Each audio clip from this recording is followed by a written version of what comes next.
Allahu Akbar, Allahu Akbar, Allahu Akbar, Allahu Akbar. आपको खुदा ने दी कुंजियां खजानों की, फैज सबको मिलता है आपके इशारे से, फैज सबको मिलता है आपके इशारे से। ला इलाहा इल्लल्लाह मुहम्मदुर रसूलुल्लाह, Muhammad is the messenger. ولا إله إلا الله وحده لا شريك له ونشهد أن محمدا عبده ورسوله أرسله بالهدى ودين الحق ليظهره على الدين كله ولو كره المشركون. إن أريد إلا الإصلاح ما استطعت وما توفيقي إلا بالله عليه توكلت وإليه أنيب. اللهم صل وسلم وبارك على حبيبك ورسولك سيدنا محمد وعلى آل سيدنا مولانا شفيعنا محمد صلاة وسلاما عليك يا سيدنا يا رسول الله. أعوذ بالله من الشيطان الرجيم. بسم الله الرحمن الرحيم. وإذا سألك عبادي أني إني قريب أجيب دعوة الداعي إذا دعاني. صدق الله مولانا العظيم وصدق بلغ رسوله النبي الكريم ونحن على ما قال ربنا من الشاهدين الشاكرين والحمد لله رب العالمين. لا يجتمع ملأ فيدعو بعضهم فيؤمن بعضهم إلا أجابهم الله وصدق رسوله الكريم الأمين. يا سيدي يا رسول الله خذ بيدي ما لي سواك ولا ألوي على أحد. يا ربي بالمصطفى بلغ مقاصدنا واغفر لنا ما مضى يا واسع الكرم. സമാദരണീയരായ ഉസ്താദുമാർ, ആദരണീയരായ പണ്ഡിതർ, പരിപാടി ശ്രവിക്കുന്ന പ്രിയപ്പെട്ട സത്യവിശ്വാസികൾ, മാന്യ ശ്രോതാക്കൾ, അല്ലാഹു ജല്ല ജലാൽ അവൻ്റെ ദീനിൻ്റെ കാര്യങ്ങൾ ചർച്ച ചെയ്യുന്നതിന് വേണ്ടിയുള്ള നമ്മുടെ ഒത്തുചേരൽ പരലോകത്ത് ഗുണകരമായി അനുഭവിക്കാൻ കഴിയുന്ന സൽക്കർമ്മമായി നമ്മിൽ നിന്ന് സ്വീകരിക്കുമാറാവട്ടെ. ഈ ഒത്തുചേരലിന് നിമിത്തമായ ആദർശം നമ്മുടെ കരങ്ങളിലേക്ക് എത്തുന്നതിന് വേണ്ടി കഷ്ടപ്പെട്ട മരണപ്പെട്ടുപോയ നമ്മുടെ ഉസ്താദുമാർ, പണ്ഡിതർ, നേതാക്കൾ, അഭ്യുദയകാംക്ഷികൾ, സംഘടനാ പ്രവർത്തകർ, സ്ഥാപന സാരഥികൾ, സഹകരിച്ചവർ മുഴുവൻ ആളുകളുടെയും ഖബർ ജീവിതം അല്ലാഹു ധന്യമാക്കി കൊടുക്കുമാറാകട്ടെ. ജീവിക്കുന്ന കാലത്തോളം ഇസ്സത്തോടെ, അഭിമാനത്തോടെ, ഹിദായത്തോടെ, ആഫിയത്തോടെ ജീവിച്ച് ആഖിബത്ത് നന്നായി മരിക്കുന്ന ആളുകളുടെ കൂട്ടത്തിൽ ഉൾപ്പെടാൻ നമുക്കും ഖൈറായ രീതിയിൽ നാമുമായി ബന്ധപ്പെട്ട മുഴുവൻ ആളുകൾക്കും അല്ലാഹു തൗഫീഖ് നൽകുമാറാകട്ടെ. ആമീൻ എന്ന് ആമുഖമായി പ്രാർത്ഥിക്കുകയാണ്. ലോകത്ത് ധർമ്മം പഠിപ്പിക്കാൻ വേണ്ടിയാണ് പ്രവാചകന്മാർ എല്ലാവരും നിയുക്തരായത്. മതം എന്ന പേരിൽ പ്രവർത്തിക്കുന്ന മുഴുവനും ലോകത്ത് പഠിപ്പിച്ചത് ധർമ്മമാണ്. അക്രമവും അനീതിയും അരാജകത്വവും തുടച്ചു നീക്കി ശാന്തിയും സമാധാനവും സഹവർത്തിത്വവും ഐക്യവും യോജിപ്പും രജ്ഞിപ്പും ഉണ്ടാക്കുക എന്നതാണ് പ്രവാചകന്മാരുടെ നിയോഗത്തിൻ്റെ ലക്ഷ്യം. ആദം നബി അലൈഹിസ്സലാത്തു വസ്സലാം മുതൽ 1.25 ലക്ഷം പ്രവാചകന്മാർ ലോകത്ത് വന്ന് ഇവിടെ പ്രചരിപ്പിച്ചിട്ടുള്ളത് ധാർമ്മികമായി മൂല്യവത്തായ ഒരുപാട് കാര്യങ്ങളാണ്. പക്ഷേ എന്താണ് ധർമ്മം, എന്താണ് അധർമ്മം, എന്താണ് നീതി, ഏതാണ് അനീതി, ഏതാണ് സത്യം, ഏതാണ് അസത്യം, ഇത് തീരുമാനിക്കേണ്ടത് ലോകത്തെ നിഷ്പക്ഷ ശക്തിയാണ്. അഥവാ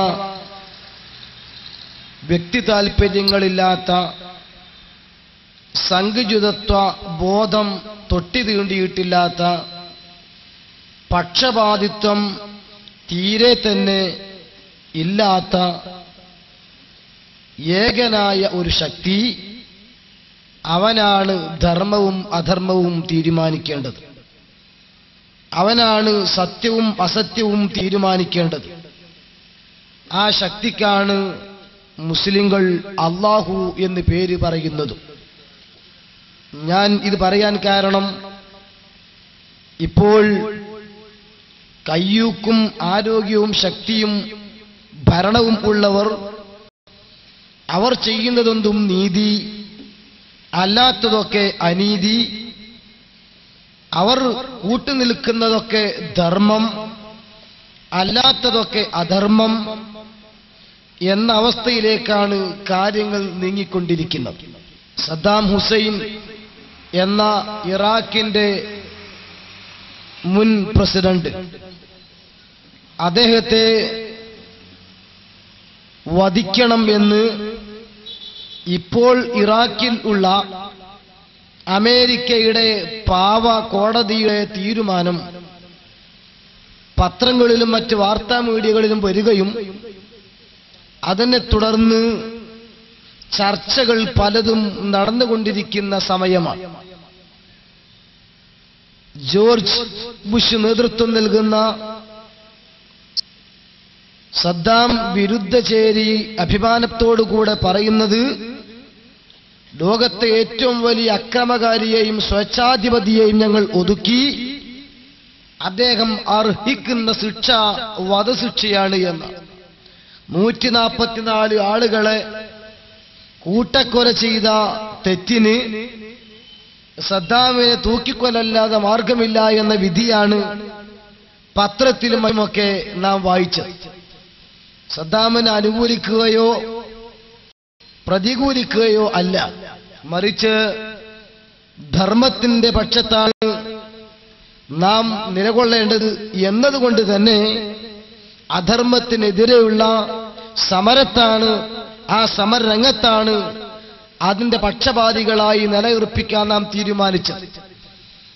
അതുകൊണ്ട് തന്നെ മനസ്സിലാക്കുന്നതിന് വേണ്ടി ഞാൻ പറയുന്നു, ഇവിടെ കള്ളനെ പിടിക്കാൻ ഓടുന്ന പോലീസിനെ തിരിഞ്ഞുകുത്തി പോലീസിന്റെ യൂണിഫോം ധരിച്ച് കള്ളൻ പോലീസായി അറിയിക്കുന്ന ചുറ്റുപാടിലൂടെയാണ് ലോകം ഇന്ന് നീങ്ങിക്കൊണ്ടിരിക്കുന്നത്. ഈ കഴിഞ്ഞ 2-3 വർഷത്തിനിടയിൽ അമേരിക്കയിലെ യാങ്കി അമ്മാവന്റെ പട്ടാളക്കാർ, ആധുനിക ദജ്ജാൽ എന്ന് പറയാൻ പറ്റുമെങ്കിൽ ആ പേരിന് തീർത്തും അർഹനായ ജോർജ് ഡബ്ല്യു ബുഷ്, അയാളുടെ പട്ടാളക്കാർ കൊന്നൊടുക്കിയത് 2.25 ലക്ഷം വരുന്ന മനുഷ്യ മക്കളെയാണെങ്കിൽ 100 ചില്ലാനം വരുന്ന ആളുകളെ കൊന്ന സദ്ദാം ഹുസൈന് ഒരു പ്രാവശ്യം തൂക്കിക്കൊല്ലലാണ് കോടതി വിധിക്കുന്നതെങ്കിൽ ഈ ജോർജ് ബുഷ് എന്ന് പറയുന്ന മനുഷ്യത്തിനെ എത്ര പ്രാവശ്യം തൂക്കിലേറ്റേണ്ടി വരുമെന്നാണ് ബുദ്ധിയുള്ള ആളുകൾ ചോദിച്ചുകൊണ്ടിരിക്കുന്നത്. അതുകൊണ്ട് തന്നെ ഒരു വേള യൂറോപ്യൻ പത്രങ്ങൾ തന്നെ ജോർജ് ബുഷിന്റെ ചെയ്തിക്കെതിരിൽ ശബ്ദിക്കാൻ തുടങ്ങിയിരിക്കുന്ന ചുറ്റുപാട്. ഞാൻ പറഞ്ഞു വരുന്നത്, ഇവിടെ ആരോഗ്യവും ആൾസ്വാധീനവും കയ്യൂക്കും ഭരണസ്വാധീനവും ഉപയോഗിച്ച് ഞാൻ പറയുന്നതെന്തും നീതി, ഞാൻ ചെയ്യുന്നതെന്തും ധർമ്മമെന്ന കാടൻ നിയമത്തിലേക്കാണ് ലോകം പോയിക്കൊണ്ടിരിക്കുന്നത്. ഇതൊരു ചെറിയ സാമ്പിൾ മാത്രമാണ്. ഇനി ഇതിനപ്പുറം ഇന്ത്യ രാജ്യത്തേക്ക് കടന്നു വന്നാൽ ഇന്ത്യ രാജ്യം നേരിട്ടുകൊണ്ടിരിക്കുന്ന ഒട്ടനവധി കാലിക പ്രശ്നങ്ങളെടുത്ത് നാം പരിശോധിച്ചു നോക്കിയാൽ ഇവിടെയും നമുക്ക് കാണാൻ കഴിയുന്നത് അവസ്ഥകൾ മറിച്ചല്ല. കൊച്ചു കേരളത്തിലേക്ക് കടന്നു വന്നാൽ സാക്ഷര കേരളം, സുന്ദര കേരളം എന്ന് അമാനത്തോടുകൂടെ പറയുന്ന നാമും ഇവിടെ ഭൗതികമായി വിദ്യാഭ്യാസം ഉള്ള ആളുകളും സാങ്കേതികമായി ഔന്നിത്യം പുലർത്തുന്നവരും ശാസ്ത്രരംഗത്ത് കുതിച്ചുചാട്ടത്തിൽ ഒരുങ്ങി നിൽക്കുന്നവരുമെല്ലാം നടത്തിക്കൊണ്ടിരിക്കുന്ന പ്രവർത്തനങ്ങൾ വിലയിരുത്തുമ്പോൾ പാലക്കാടൻ മലമടക്കുകൾ നിന്ന് കേട്ടുകൊണ്ടിരിക്കുന്ന കർഷകന്മാരുടെ ദീനരോധനങ്ങൾ മുതൽ വയനാട്ടിലെ വയലേലകളിലും ചായത്തോട്ടത്തിലും ആത്മഹത്യ ചെയ്യുന്ന കർഷക കുടുംബങ്ങളുടെ നിലവിളി വരെ നാം വിലയിരുത്തുമ്പോൾ മനസ്സിലാക്കാൻ കഴിയുന്നത് ധർമ്മം മരിച്ചുകൊണ്ടിരിക്കുന്ന, അധർമ്മം വാളുകൊണ്ടിരിക്കുന്ന ദയനീയമായ ചിത്രങ്ങളാണ്. ഇവിടെ നിന്നുകൊണ്ടാണ് നാം ചർച്ച ചെയ്യുന്നത് ഏതാണ് ധർമ്മം, ഏതാണ് അധർമ്മം. ഞാൻ പറയുന്നു, തീരുമാനിക്കേണ്ടത് ഒരു പക്ഷത്ത് മാത്രം ചേർന്ന് പരിചയമുള്ള കേവലം ചെറിയ ബുദ്ധിയുടെ വക്താക്കളല്ല, മറിച്ച് എന്താണ് നീതിയെന്നും എന്താണ് അനീതിയെന്നും ഏതാണ് ധർമ്മമെന്നും ഏതാണ് അധർമ്മമെന്നും തീരുമാനിക്കേണ്ടത് തീർത്തും നിഷ്പക്ഷവാനായ, കാലങ്ങൾക്ക് അതീതനായ അല്ലാഹു എന്ന ശക്തിയാണ്. ആ അല്ലാഹു നീതിയും അനീതിയും തീരുമാനിക്കുകയും സത്യവും അസത്യവും തീരുമാനിക്കുകയും നന്മയും തിന്മയും തീരുമാനിക്കുകയും അത് ലോകത്തേക്ക് പഠിപ്പിക്കുന്നതിന് വേണ്ടി 1.25 ലക്ഷം വരുന്ന പ്രവാചകന്മാരെ അള്ളാഹു പറഞ്ഞേക്കുകയും ചെയ്തു. ആ പ്രവാചകത്വ പരമ്പരക്ക് സമാപനം കുറിച്ചു കൊണ്ടുവന്ന മുഹമ്മദുർ റസൂലുള്ളാഹി സ്വല്ലല്ലാഹു അലൈഹി വസല്ലമ തങ്ങൾ, ആ നബി തങ്ങൾക്ക് അടിസ്ഥാന ഗ്രന്ഥമായി ഇറക്കിക്കൊടുത്ത വിശുദ്ധ ഖുർആൻ, ആ ഖുർആൻ അടിസ്ഥാനമായി പിടിച്ച് 23 കൊല്ലക്കാലത്തെ വിശാല ജീവിതത്തിലൂടെ ആ ഖുർആനെ വ്യാഖ്യാനിച്ച് ബഹുമാനപ്പെട്ട നബിത്തങ്ങള് തീർത്തും ധർമ്മത്തിന്റെയും അധർമ്മത്തിന്റെയും ഇടയിലെ വരമ്പുകൾ വരച്ചു കാണിച്ചു തന്ന് വിശദമായി പഠിപ്പിച്ചുകൊണ്ടാണ് ലോകത്തോട് വിട പറഞ്ഞത്. കേവലം ബുദ്ധിക്കോ യുക്തിക്കോ ചിന്തിച്ചാൽ ഒരുപക്ഷെ മറിച്ചാണ് അനുഭവം എങ്കിലും സംഭവം വിശുദ്ധ ഇസ്ലാമിന്റെ സംവിധായകൻ അല്ലാഹുവാണി എന്നതുകൊണ്ട് തന്നെ ലോകത്തൊരു മതത്തിനും അവകാശപ്പെടാൻ കഴിയാത്ത വിധത്തിൽ പൂർത്തീകരിക്കപ്പെട്ട മതമായി അൽയൗമ അക്മൽതു ലക്കും ദീനക്കും വഅത്മംതു അലൈക്കും നിഅമതി വറദീതു ലക്കുമുൽ ഇസ്ലാമ ദീന. ഇന്ന് ഇസ്ലാമിനെ ഞാൻ നിങ്ങൾക്ക് കംപ്ലീറ്റ് ചെയ്തിരിക്കുകയാണ്, നിങ്ങളുടെ മതമായി തൃപ്തിപ്പെട്ടു തന്നിരിക്കുകയാണ്. ഏതൊരു ഡ്യൂട്ടി നിർവഹണത്തിന് വേണ്ടിയാണോ അള്ളാഹു എന്നെ പറഞ്ഞു വിട്ടിരുന്നത്, ഞാൻ ആ ഫയൽ മുഴുവനും വർക്ക് ചെയ്ത് ക്ലോസ് ആക്കുകയാണ്. ഇനി അതിലേക്കൊന്നും കൂട്ടിച്ചേർക്കാനില്ല, അതിൽ നിന്നൊന്നും മാറ്റിവെക്കാനില്ല. കാലപ്പഴക്കത്തിന്റെ കാരണം കൊണ്ട് അതിലെന്തെങ്കിലുമൊക്കെ ചെറിയ വെട്ടിത്തിരുത്തലോ മാറ്റത്തിരുത്തലോ ഗ്ലാസ്നോസ്തോ പെരിസ്ത്രോയിക്കയോ ആവശ്യം ഇല്ല. ഏത് കാലഘട്ടത്തിലും ഖിയാമത്ത് വരെ വരാനുള്ള എല്ലാ ആളുകൾക്കും ആവശ്യമായ എല്ലാ വിഷയങ്ങളും സമഗ്രമായി പ്രതിപാദിക്കുന്ന തത്വം, അതാണ് പരിശുദ്ധ ഇസ്ലാം. എന്തുകൊണ്ട്? ഇസ്ലാമിന്റെ പ്രത്യേകത, അതിന്റെ അടിസ്ഥാന ഗ്രന്ഥമായ ഖുർആന്റെ പ്രത്യേകത, അതിന്റെ മുമ്പ് കഴിഞ്ഞുപോയ ലക്ഷക്കണക്കിന് പ്രവാചകന്മാർ അല്ല, 1,23,999 പ്രവാചകന്മാർ, ആ പ്രവാചകന്മാരിൽ ഒരാളെയും തള്ളിക്കളയാതെ എല്ലാവരെയും അംഗീകരിക്കുന്നതോടൊപ്പം ഈ ഖുർആനിന്റെ മുമ്പ് കടന്നു വന്ന തൗറാത്തും ഇഞ്ചീലും സബൂറും അടക്കമുള്ള മറ്റു പ്രവാചകന്മാർക്ക് ലഭിച്ച 100 ലഘുലേഖകൾ അടക്കമുള്ള എല്ലാറ്റിനും അംഗീകരിച്ചുകൊണ്ട് മുസദ്ദിഖൻ ലിമാ മഅഹും അവരോട് കൂടെയുള്ള എല്ലാറ്റിനെയും അംഗീകരിച്ചുകൊണ്ടാണ് ഒരു മുൻഗാമിയെയും തള്ളിപ്പറയാതെ, മുൻകാലഘട്ടങ്ങളിലെ ഗ്രന്ഥങ്ങളെ നിഷേധിക്കാതെ, മുൻകാല പണ്ഡിതരെ ഇകഴ്ത്താതെ, തരം താഴ്ത്താതെ, എല്ലാവരെയും അർഹിക്കുന്ന അവകാശങ്ങൾ വകവെച്ചു കൊടുത്തുകൊണ്ട് തന്നെ അൻസിലിന്നാസ മനാസിലുഹും, ഓരോരുത്തർക്കും ആവശ്യമായ ആദരവുകളും ബഹുമാനങ്ങളും വകവെച്ചു കൊടുത്തുകൊണ്ട് തന്നെ പോരാ. ഈ ഖുർആൻ അവതരിപ്പിക്കപ്പെടുന്ന കാലം അല്ല, ഇനി ഭാവിയിൽ വരാനുള്ള കാലം, ആ കാലഘട്ടത്തിൽ വരാനുള്ള ഏതൊക്കെ മതങ്ങളുണ്ടോ ആ മതങ്ങളെ മുഴുവനും സത്യമായ മതം ഇസ്ലാം മാത്രമാണ് എന്ന് അരക്കിട്ടുറപ്പിച്ച് ആണയിട്ട് പ്രഖ്യാപിക്കുന്നതോടൊപ്പം മാനുഷിക പരിഗണനകൾ വെച്ച് മനുഷ്യർ എന്ന നിലക്ക് മറ്റേത് മതം അംഗീകരിച്ചവനാണെങ്കിലും അവരെ മുഴുവനും ആക്ഷേപിക്കാതെ, സഭ്യേതര ഭാഷകൾ പ്രയോഗിക്കാതെ, അവരെ കൂടെ പരിഗണിച്ച് ലാ തസ്ബുല്ലദീന യദ്ഊന മിൻ ദൂനില്ലാഹ് ഫയസ്ബുല്ലാഹ അദുവ, ഇസ്ലാം പഠിപ്പിക്കാത്ത അംഗീകരിക്കാത്ത ഏതെങ്കിലുമൊക്കെ ദൈവങ്ങളെയോ മറ്റോ ആരാധ്യ വസ്തുക്കളെയോ ഒക്കെ ആരാധിക്കുന്നവരും പ്രണമിക്കുന്നവരുമൊക്കെ ഉണ്ടാകാം. പക്ഷേ അവരെ പോലും അധിക്ഷേപിക്കാൻ പാടില്ല. സുന്ദര ഇസ്ലാമിന്റെ സംസ്കാരം അതാണെന്ന് മനസ്സിലാക്കി ഇസ്ലാം മാത്രമേ സത്യമുള്ളൂ, നിത്യനൂതന പ്രസ്ഥാനം. ഇന്നദ്ദീന ഇൻദല്ലാഹിൽ ഇസ്ലാം, അല്ലാഹുവിന്റെ അടുക്കൽ സ്വീകാര്യോഗ്യമായ മതം അത് ഇസ്ലാം മാത്രമാണ്. അത് അരക്കിട്ടുറപ്പിച്ച് പ്രഖ്യാപിക്കുന്നതോടൊപ്പം വമൻ യബ്തഗി ഗൈറൽ ഇസ്ലാമി ദീന, ഇസ്ലാമല്ലാത്ത മതം മറ്റാരെങ്കിലും ഒക്കെ സ്വീകരിക്കുന്നവരുണ്ടാകും. ഹിന്ദുമതം, ബുദ്ധമതം, ജൈനമതം, ഹിന്ദുമതം, മതങ്ങളും സ്വീകരിക്കുന്നവരുണ്ടാകും. ആ മതം സ്വീകരിക്കുന്ന ആളുകളെ തൊട്ടുണർത്തിക്കൊണ്ട് വിശുദ്ധ ഇസ്ലാമിന്റെ സുന്ദരമായ ധാർമ്മിക പ്രഖ്യാപനം, ഫലയുഖ്ബല മിൻഹു, പടച്ച തമ്പുരാൻ അത് സ്വീകരിക്കില്ല. നിങ്ങൾക്ക് ഭക്ഷണം തന്ന, ഓക്സിജൻ തന്ന, ആരോഗ്യം തന്ന, കഴിവ് തന്ന, ചിന്ത തന്ന ഏകനായ പടച്ച തമ്പുരാൻ പ്രതിമയിലും പ്രതിഷ്ഠയിലും സ്ഥാപിക്കപ്പെട്ടവൻ അല്ല. സൃഷ്ടികൾക്ക്, ഭൗതിക കണ്ണുകൾക്ക് ഗോചരീഭവിക്കുന്നതല്ല. കേവല ബുദ്ധിക്ക് അതിന്റെ കാഴ്ച എത്തിപ്പിടിക്കാൻ കഴിയുന്നതല്ല. രൂപഭാവങ്ങളിൽ നിറഞ്ഞു നിൽക്കുന്നതല്ല.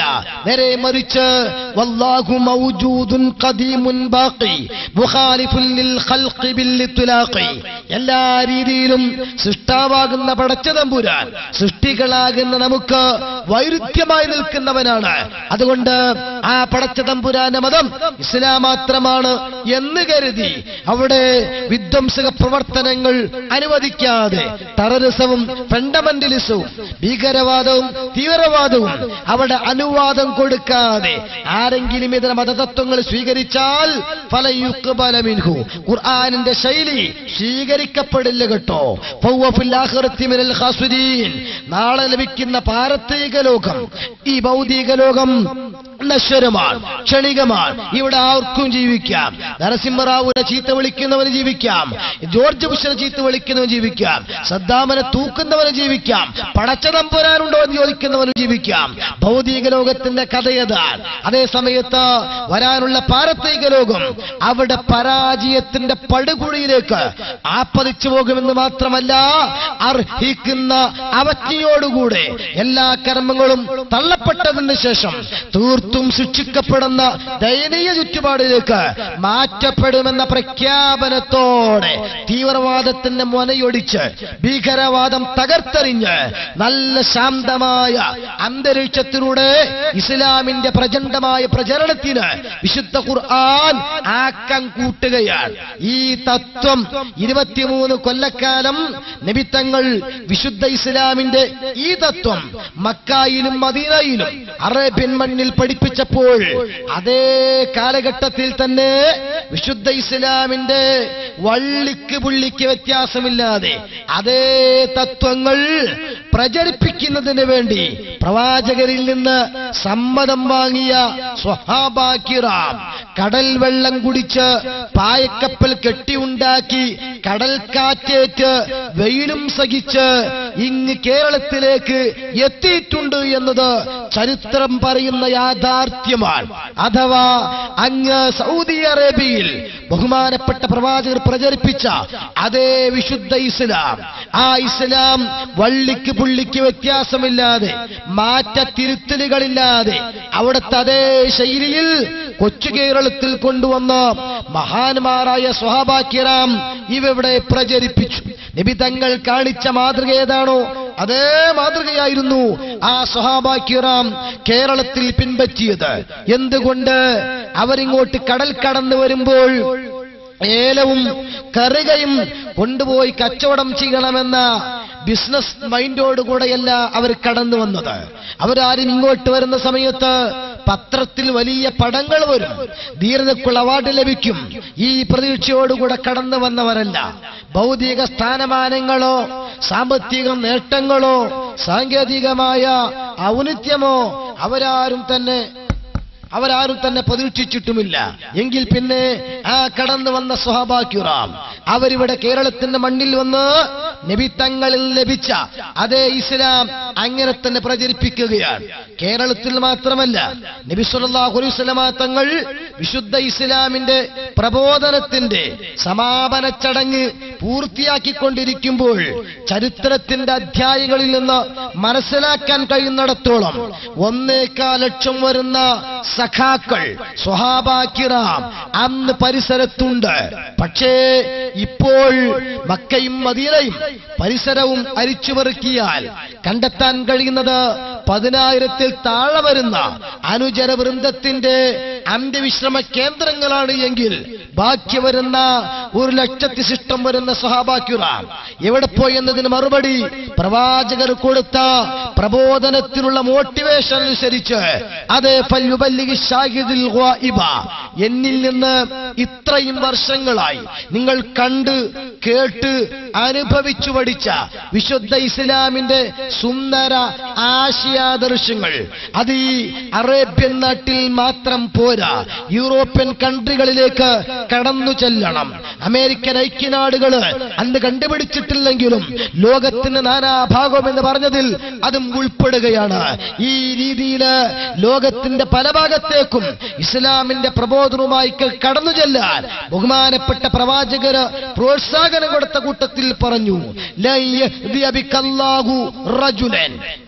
ഒരേ ഒരു മനുഷ്യൻ, കേവലം ഒരു മനുഷ്യൻ നിന്റെ പ്രഭാഷണം കൊണ്ട്, എഴുത്തുകൊണ്ട്, പ്രബോധനം കൊണ്ട് നീ കാരണമായി സത്യപ്രസ്ഥാനം സ്വീകരിക്കാൻ കാരണമായാൽ നിന്റെ ദുനിയാവും ആഖിറവും രക്ഷപ്പെടാൻ ഈ ഭൗതിക പ്രപഞ്ചം മുഴുവൻ ലഭിക്കുന്നതിനേക്കാൾ നിനക്കത് നേട്ടമാണ് എന്ന ആ പ്രവാചകരുടെ അധ്യാപനം മുഖവിലക്കെടുത്തുകൊണ്ടാണ് കെട്ടിയുണ്ടാക്കിയ പായക്കപ്പലിൽ കയറി സിഗ്നൽ കൊടുക്കാൻ ലൈറ്റ് ഹൗസുകളോ ബന്ധപ്പെടാൻ മൊബൈൽ ഫോണുകളോ കൺട്രോളിംഗ് സ്റ്റേഷനുകളോ ഇൻഷുറൻസ് കമ്പനികളോ ഇല്ലാത്ത ആ കാലഘട്ടത്തിൽ ത്യാഗം സഹിച്ച് ഇങ്ങ് കേരളക്കരയിലെത്തിയത്. ഞാൻ എന്തിനാണ് ഇത്രയൊക്കെ ആമുഖമായി പറഞ്ഞത്? ഞാൻ പറയാനുള്ള കാരണം ബഹുമാനപ്പെട്ട സ്വഹാബാ കിറാം ഭൗതിക ലക്ഷ്യങ്ങൾ വെച്ച് കേരളത്തിൽ വന്നവരല്ല. കേരളത്തിൽ ഇസ്ലാം പ്രബോധനം ചെയ്യാൻ വേണ്ടി വന്ന ആളുകള് പ്രവാചകരിൽ പഠിച്ച എന്തെങ്കിലും മാർഗങ്ങളുണ്ടെങ്കിൽ മറച്ചു വെക്കുന്നവരുമല്ല. ഭൗതിക നേട്ടങ്ങൾക്ക് വേണ്ടി ആ പ്രവാചകരിൽ നിന്ന് പഠിച്ച ആശയങ്ങള് മറച്ചു വെക്കുന്നവരും അല്ല, കൂട്ടിച്ചേർക്കുന്നവരുമല്ല. എന്താണോ പ്രവാചകരിൽ നിന്ന് ആ സ്വഹാബത്ത് പഠിച്ചത് അതങ്ങനെ തന്നെ പ്രചരിപ്പിക്കുന്നവരാ. അതുകൊണ്ടാണല്ലോ മക്കായിൽ നിന്ന് മതപ്രബോധന ആവശ്യാർത്ഥം മദീനയിലെത്തിയ പ്രവാചകര് ആദ്യം ചെയ്ത പ്രവർത്തനം പള്ളി നിർമ്മാണമാണ്. കേരളത്തിലേക്ക് കടന്നു വന്ന മാലിക് ദീനാർ റളിയല്ലാഹു അൻഹു കൂട്ടരും ആദ്യം ചെയ്ത പ്രവർത്തനം പള്ളി നിർമ്മാണമാണ്. നമുക്കറിയാം ബഹുമാനപ്പെട്ട പ്രവാചകര് പള്ളി ഉണ്ടാക്കിയിടത്തൊക്കെ മതപരമായി പഠനം നടത്തുന്ന മതപഠനശാലകൾ, ദർസുകൾ ഉണ്ടാക്കിയിട്ടുണ്ട്. മദീന പള്ളിയിലും മക്കത്തെ ഹറമിലുമൊക്കെ ഇപ്പോഴും അത് നടന്നുകൊണ്ടിരിക്കുന്നുണ്ട്. അതേ കേരളത്തില് മാലിക് ദീനാർ കൂട്ടരും വന്ന് കാണിച്ച സംസ്കാരത്തിലും പള്ളി ദർസുകൾ നമുക്ക് കണ്ടെത്താൻ കഴിയുമെന്നത് പരമയാഥാർത്ഥ്യമാണ്. മദീനയിലെ പ്രവാചകരുടെ പള്ളിയിലടക്കം ലോകത്ത് നാം സഞ്ചരിക്കുമ്പോൾ ഒട്ടുമിക്ക സ്വഹാബത്തും നിർമ്മിച്ച പള്ളിയുടെയൊക്കെ പരിസരത്ത് അന്ധവിശ്രമം കൊള്ളുന്ന മഹാന്മാരുടെ ഉയർന്നു നിൽക്കുന്ന മക്ബറുകൾ കാണാം. നമ്മുടെ കൊടുങ്ങല്ലൂരടക്കം, കൊല്ലത്തടക്കം, ധർമ്മത്തടക്കം, കാസർഗോഡടക്കം, മംഗലാപുരം അടക്കമുള്ള എല്ലാ നീണ്ടു നിൽക്കുന്ന പ്രദേശങ്ങളിലും ആ പള്ളിയുടെ തൊട്ടുചാരത്ത് അന്ത്യവിശ്രമം കൊള്ളുന്ന VIP പവറുള്ള ആത്മീയാചാര്യന്മാരായ പഴയ കാലത്തെ ദീനി പ്രബോധന പ്രവർത്തകരെ നമുക്ക് കാണാൻ കഴിയും. മദീന പള്ളിയുടെ അകത്തളത്തിലും മതപ്രബോധനത്തിന് നേതൃത്വം നൽകിയ അഗ്രഗണ്യരായ പ്രബോധകർക്ക് മാതൃകാ പുരുഷരായ സയ്യിദുനാ മുഹമ്മദുർ റസൂലുള്ളാഹി സ്വല്ലല്ലാഹു അലൈഹി വസല്ലം തങ്ങളടക്കം, ഉമറുൽ ഫാറൂഖ് അടക്കം, അബൂബക്കർ സിദ്ദീഖ് അടക്കം റളിയല്ലാഹു തആല അൻഹുമാ, ഈ മൂന്ന് മഹാന്മാരുടെ ഉയർത്തിക്കെട്ടിയ മക്ബറുകൾ നമുക്കവിടെ കാണാം. ദൂരെ നിന്നും മദീനയെ കാണുമ്പോൾ അതിന് മുകളിൽ സ്ഥാപിച്ച നല്ല പെയിന്റ് അടിച്ചു വെച്ച ആത്മീയത മുറ്റുന്ന പച്ച കുബ്ബ നമുക്കവിടെ ദർശിക്കാൻ കഴിയും. ബഗ്ദാദിന്റെ മണ്ണിൽ കാണാൻ കഴിയും, ഇറാഖിന്റെ മണ്ണിൽ നമുക്ക് കാണാൻ കഴിയും. അതുപോലെ ലോകത്ത് ചുറ്റിക്കറങ്ങുന്ന എല്ലാ ആളുകൾക്കും കാണാൻ കഴിയും. ഇരിക്കട്ടെ, അതേ സംസ്കാരം നബി തങ്ങൾ ഒപ്പിയെടുത്ത് കൊച്ചു കേരളത്തിലും മഹാന്മാരായ സ്വഹാബാക്കിറം വന്നു.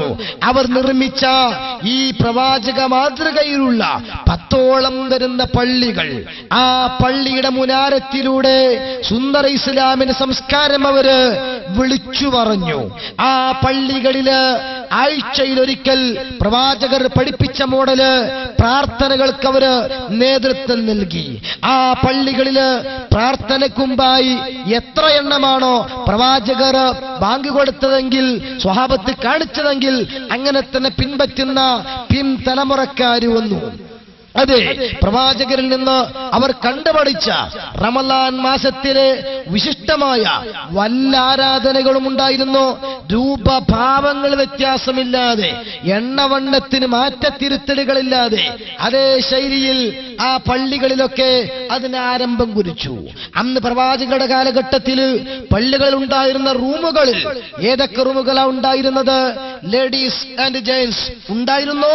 ഉണ്ടെങ്കിൽ അവൻ അവിടെ ഉണ്ടാക്കിയിരിക്കണം. അന്ന് ഇല്ലേ എങ്കിൽ അവർ ഉണ്ടാക്കിയിട്ടുണ്ടായിരിക്കില്ല. ഇത് മനസ്സിലാക്കാൻ വലിയ ഹെഡ്സന്റെ ബുദ്ധി ആവശ്യമില്ല. ആൽബർട്ട് ഐൻസ്റ്റീനെ പോലെ ചിന്തകനായിക്കൊള്ളണമെന്നില്ല. അല്ലെങ്കിൽ അബ്ദുൽ കലാമിനെ പോലെ കല്യാണം പോലും കഴിക്കാൻ മറന്ന് ശാസ്ത്രത്തിന് വേണ്ടി, സംഭാവനകൾക്ക് വേണ്ടി പരതുന്ന റിസർച്ചിങ് മൈൻഡുള്ള ഒരു വലിയ വ്യക്തിത്വമായിക്കൊള്ളണമെന്നില്ല. കേവലം സാധാരണ ബുദ്ധി കൊണ്ട് ചിന്തിച്ചാൽ തന്നെ ഉൾക്കൊള്ളാവുന്ന കാര്യങ്ങളാണ് ഞാൻ ഈ പറഞ്ഞതൊക്കെ. അതോടൊപ്പം അവരിവിടെ കാണിച്ചു തന്ന ഒരുപാട് സംസ്കാരമുണ്ട്.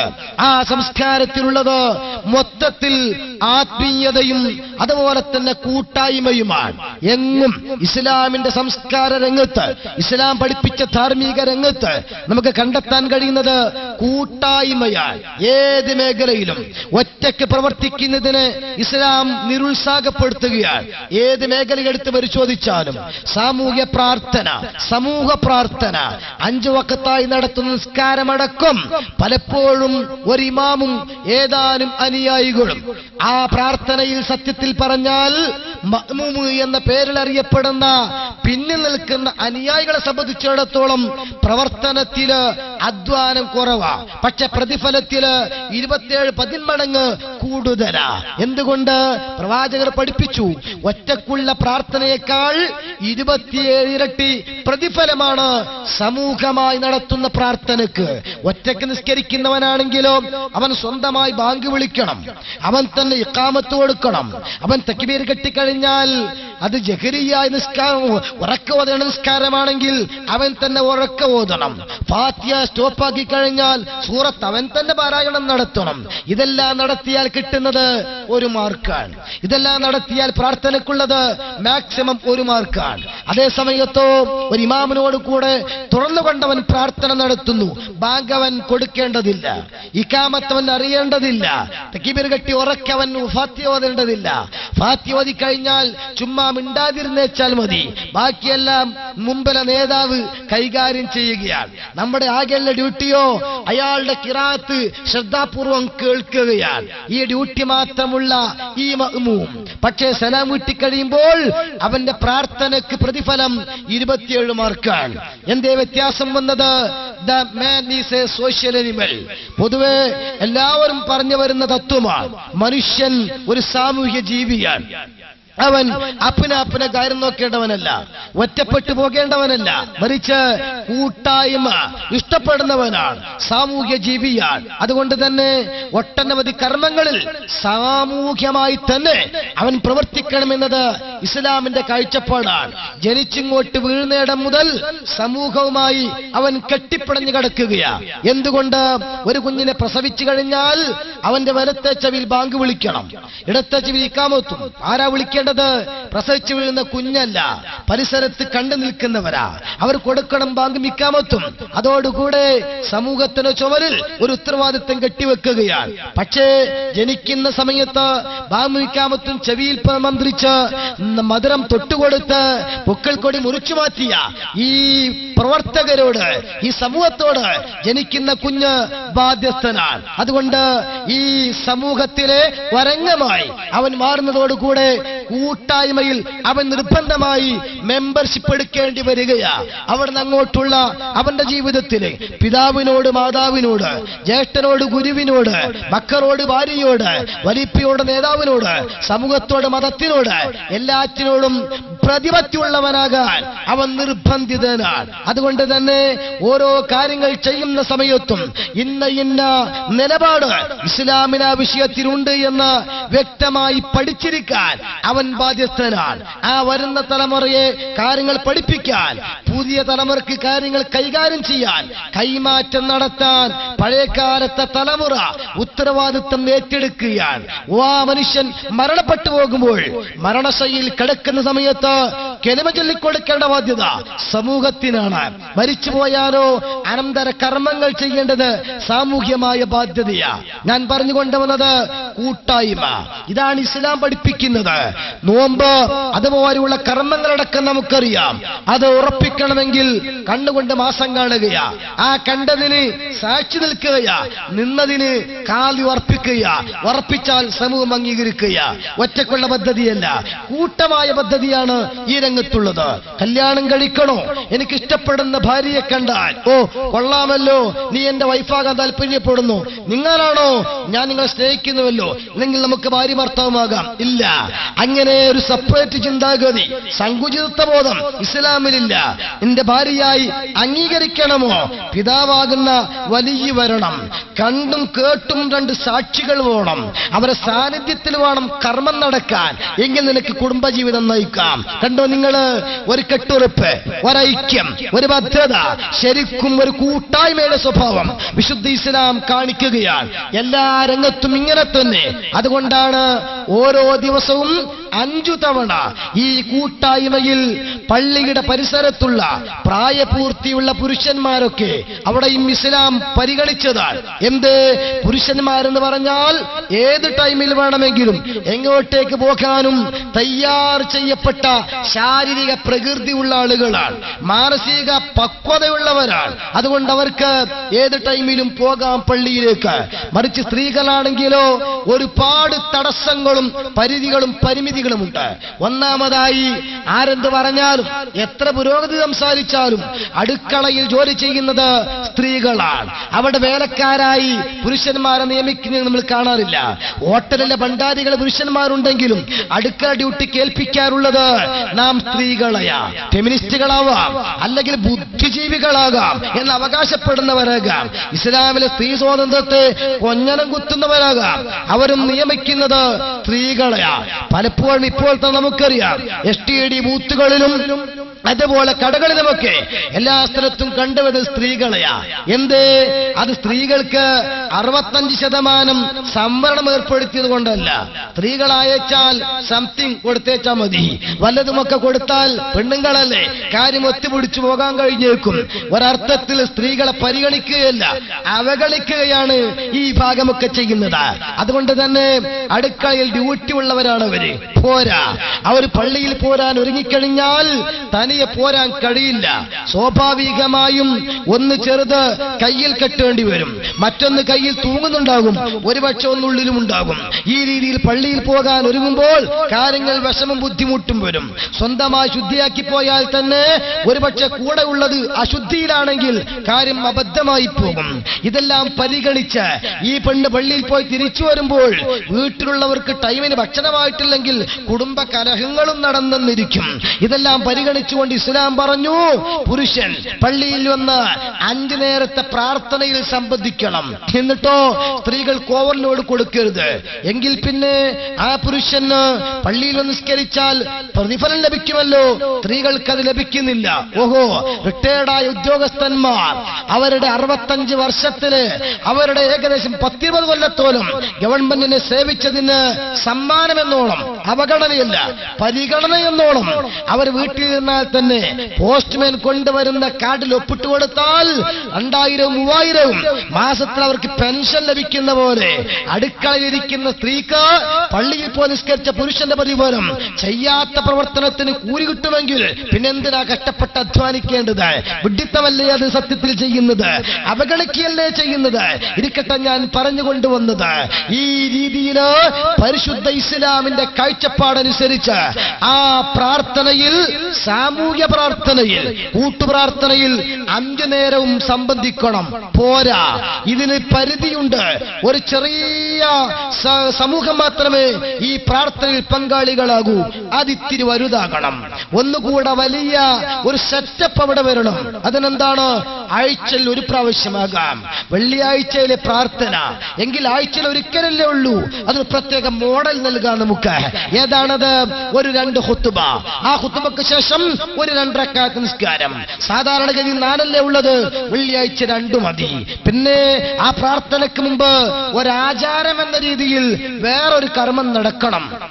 ആ കർമ്മത്തിന്റെ പേരെന്താണ്? അതിന്റെ പേരാകുന്നു ഖുത്ബ. ആ കർമ്മത്തിന്റെ, ആ ആചാരത്തിന്റെ പേരാണ് ഖുത്ബ. കേവലം പ്രസംഗം എന്നതിന് അറബിയിൽ ഒരു പദം കൊടുത്തതല്ല.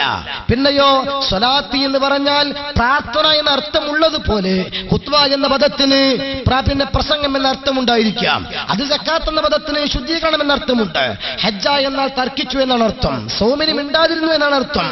പക്ഷെ ഒരാൾ പള്ളിയിൽ കയറി ബാങ്ക് വിളിച്ചപ്പോൾ കരമുയർത്തിയിട്ട് പടച്ചതം പോലെ കാത്തുരക്ഷിക്കാണ് എന്ന് പറഞ്ഞു വന്ന, ഇത് നിസ്കരിച്ചോ? ഓ നിസ്കരിച്ചു. ഇല്ല, ഇസ്ലാം ദൃഷ്ടിയിൽ അവൻ നിസ്കരിച്ചവനല്ല, പ്രാർത്ഥിച്ചു എന്ന് പറയാം. പക്ഷെ ശറഇന്റെ നിസ്കാരമല്ല. സക്കാത്ത് കൊടുക്കാൻ നിർബന്ധിതയായവൻ ഒരു ടാപ്പിന്റെ ചോട്ടിൽ നിന്ന് കയ്യും കാലുമൊക്കെ റെക്സോണ സോപ്പ് ഉപയോഗിച്ചുകൊണ്ട് അവൻ കഴുകി വൃത്തിയാക്കുമ്പോൾ എന്താ ഏർപ്പാട്? ഞാൻ സക്കാത്ത് കൊടുക്കുക. ഇല്ല, സക്കാത്ത് വീട്ടിയവനല്ല, ശൗച്യം നടത്തിയവനെന്ന് പറയാം. ഭാഷാർത്ഥപ്രകാരം കുഴപ്പമുണ്ടെന്ന് പറയുന്നില്ല. റമദാൻ മാസത്തിൽ മാസം ഉറപ്പിച്ചു. ഇവൻ പതുക്കെ അങ്ങാടിയിൽ വന്ന് ബത്തക്ക തിന്നുകൊണ്ടിരിക്കുക. എടോ, റമദാൻ മാസത്തിലെ ബത്തക്ക തിന്നാൽ സൈലന്റ് പ്ലീസ്, ഉണ്ടാ പാടില്ല. എന്ത്? നോമ്പാ. ഉണ്ടാതിരുന്നാൽ ബത്തക്ക തിന്നാ നോമ്പ് അറിയാതിരിക്കുവോ? ഇല്ല. ഹജ്ജ തർക്കിക്കുന്നു. ദുൽഹജ്ജ മാസത്തിൽ ഹജ്ജിന്റെ മാസം വന്നപ്പോ ഇഹ്റാമിന്റെ വേഷം ധരിച്ചു. ഉപ്പുമഞ്ചയിലിരുന്ന് അങ്ങോട്ടും ഇങ്ങോട്ടും പറയാൻ തുടങ്ങി. 501 സോപ്പിന്റെ 500 എവിടെ? 502 എവിടെ? 501 മാത്രം എന്തുകൊണ്ടായി? മറ്റുള്ളവൻ അത് ഞാൻ കാണിച്ചു തരാം. പക്ഷെ ഒരു കാര്യം ചെയ്യണം, കുട്ടിക്കൂറ ഫോഡറിന്റെ തന്തക്കൂറയും തള്ളക്കൂറയും പിടിച്ചു തരണം. ഇത് പറഞ്ഞ് അങ്ങോട്ടും ഇങ്ങോട്ടും തർക്കിച്ചാൽ അജിയാറാകുവോ? ഹജ്ജാകുവോ? ഇല്ല. ഭാഷാർത്ഥ പ്രകാരം പലതും ഉണ്ടാകാം. ഇതുപോലെ ഖുത്ബ എന്ന അറബി പദത്തിന് പ്രസംഗം എന്ന അർത്ഥമുണ്ടാകാം. അതേ സമയത്തോ അതൊരാചാരമാണ്, അതൊരു ഇബാദത്താണ്, ഒരു ആരാധനയാണ്. ആരാധനയുടെ രംഗത്ത് ഭാഷാർത്ഥത്തിന് പ്രാധാന്യമില്ല. അങ്ങനെ നോക്കിയാൽ പലതും നഷ്ടപ്പെടേണ്ടി വരും. എന്തിനേറെ, ജമാഅത്തെ ഇസ്ലാമിയുടെ നേതാവുണ്ട്, പേര് സയ്യിദ് അബുൽ ആല മൗദൂദി എന്ന. വിമർശിക്കാനല്ല ഞാൻ പറയുന്നത്, വിലയിരുത്താൻ വേണ്ടിയാണ്. ഈ കാലഘട്ടത്തിൽ തലയിരിക്കുമ്പോൾ വാലാടുന്ന കാലമാണ്. പല ആളുകളും തല മാറ്റിവെച്ച് മൂക്കുകൊണ്ട് ചിന്തിക്കുന്ന കാലമാണ്. അതുകൊണ്ടാണ് ഞാൻ പറയുന്നത്, വിശുദ്ധ ഇസ്ലാമിന്റെ ഒറിജിനൽ രൂപമായ അഹ്ലുസുന്ന പഠിപ്പിക്കുന്ന ധർമാധർമ്മ വ്യത്യാസങ്ങൾ, സത്യാസത്യ വിവേചനങ്ങൾ, നീതിക്കും അനീതിക്കും തമ്മിലുള്ള വ്യത്യാസങ്ങൾ, ഇതാണ് നാം ഉൾക്കൊള്ളേണ്ടത്. അവിടെ ജോർജ് ബുഷ് പറഞ്ഞ പോലെ ചെയ്യുന്നതെന്തും നീതി, ഞാൻ പറയുന്നതൊക്കെ ന്യായം. സദ്ദാം മരിച്ചിരിക്കണം, ഞാൻ അടക്കി വാഴണം, ഇത് നീതിയല്ല, ഇത് അനീതിയാ. അതേ സമയത്ത് വിശുദ്ധ ഇസ്ലാം പഠിപ്പിക്കുന്നത് പോലെയാണ് കാര്യങ്ങൾ നമ്മളെല്ലാം അപഗ്രഥിക്കേണ്ടത്. അതുകൊണ്ട് തന്നെ ഞാൻ പറയുന്നു, ഈ വെള്ളിയാഴ്ചയിലെ പ്രാർത്ഥനക്ക് മുമ്പ് നടക്കുന്ന, നിസ്കാരത്തിന് മുമ്പ് നടക്കുന്ന ഖുത്ബ, ആ ഖുത്ബക്ക് കേവലം പ്രസംഗം എന്ന അർത്ഥമുണ്ടെങ്കിലും ആ പദപ്രയോഗത്തിന് അല്ല പ്രസക്തിയുള്ളത്. അതൊരാചാരമാണ്. ഭാഷാർത്ഥം വെച്ചാൽ പിഴക്കുന്നതിന് ഉദാഹരണം മാത്രം ഞാൻ പറയുന്നു. ജമാഅത്തെ ഇസ്ലാമിയുടെ നേതാവ് അബുൽ ആല മൗദൂദി, അതിന്റെ അദ്ദേഹത്തിന്റെ പേര് അബുൽ ആല എന്നാണ്. ആല എന്ന് പറഞ്ഞാൽ ഏത് അറബി സ്റ്റൈലും കാണാം അത്യുന്നതൻ എന്നാണ് അർത്ഥം.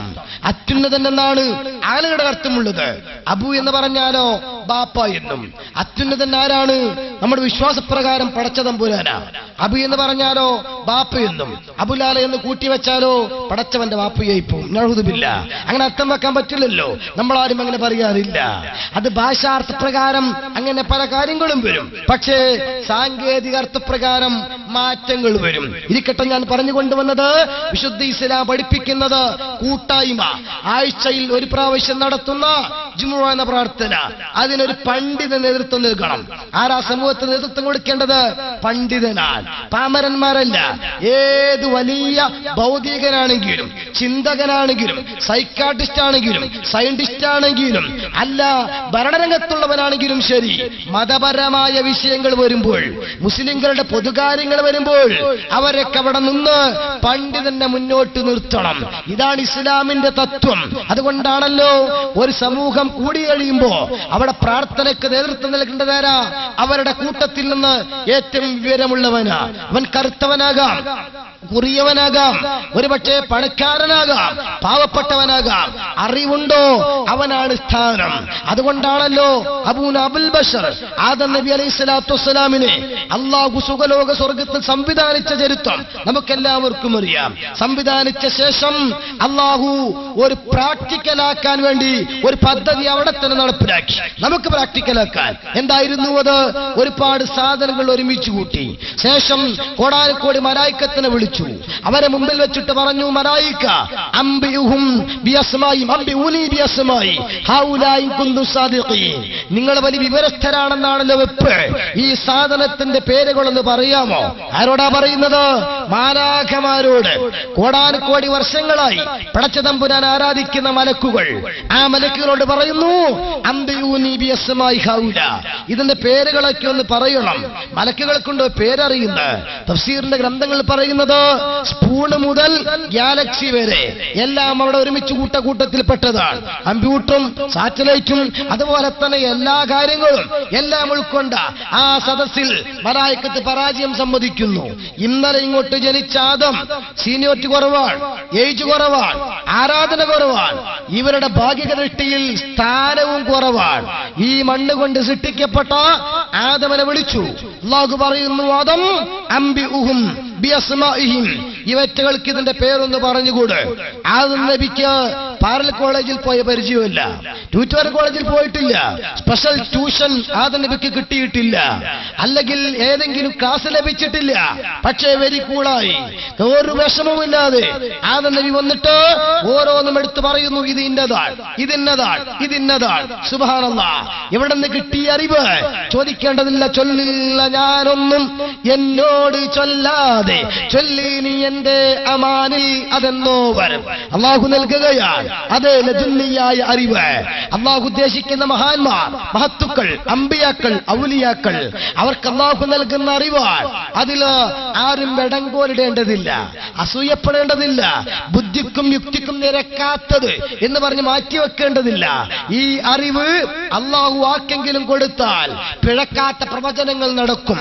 ഇലാൽ കമ്മിറ്റിയുടെ മാസപ്പിറ പോലെയോ, എക്സിറ്റ് പോളിന്റെ ഇലക്ഷൻ പ്രഖ്യാപനം പോലെയോ, കാലാവസ്ഥാ നിരീക്ഷകരുടെ കൊടുങ്കാറ്റ് പ്രഖ്യാപനം പോലെയോ ആയി അത് മാറില്ല.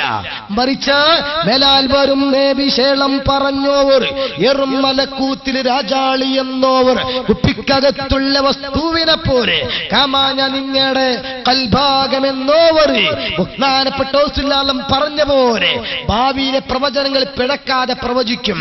വലിബത്തുറൂം, ഞാൻ അങ്ങോട്ടേക്ക് കടക്കുകയല്ല, തകർന്ന് തരിപ്പടമായി കിടക്കുന്ന തരിശു പ്രദേശത്തെ നോക്കിയിട്ടാണ് പ്രവാചകന്റെ പ്രഖ്യാപനം വരുന്നത്.